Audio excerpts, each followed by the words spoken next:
They say if you see the milkman smile before dawn, don't open the door, because by sunrise, he'll already be inside. In the quiet suburb of Briar Lane, nobody remembered when the milk deliveries started again. One morning, glass bottles appeared on doorsteps, filled not with milk but something thicker, faintly pink. People assumed it was a prank, until the notes came. Each bottle carried a paper tag, handwritten in elegant ink. For you, thank you for keeping me fed. The first to disappear was old Mrs. Harrow. Her neighbor said she saw her open the door just after 3 a.m.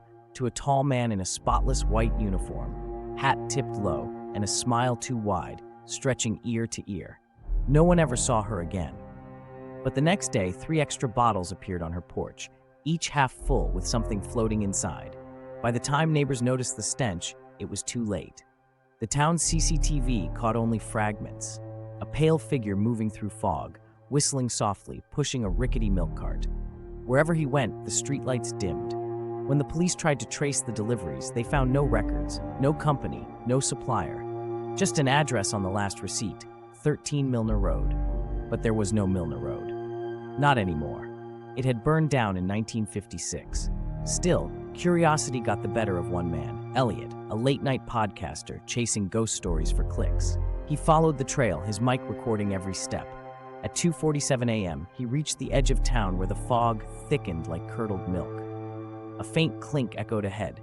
Then came the whistle, high-pitched, cheerful, wrong. Through the mist, the milkman appeared, his face pale and glossy, his uniform soaked in something that wasn't milk. Bottles hung from his belt, each one filled with something that moved.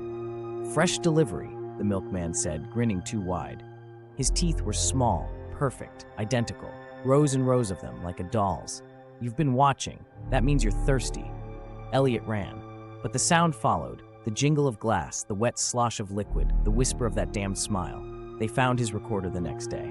The last 2 minutes were just slurping sounds, then a voice, his own, whispering creamy, so creamy, followed by laughter. A week later, new bottles began showing up again. The tags now read, "From Elliot's Dairy, fresh every night." And if you listen close, just before dawn, you can still hear the cart rolling down Briar Lane, its wheels grinding against the asphalt, that whistle cutting through the fog. He smiles at every house. He only knocks once. And when you open the door, you'll find the bottle already waiting, still warm, still pink, and the milkman right behind you, grinning wide enough to drink your scream.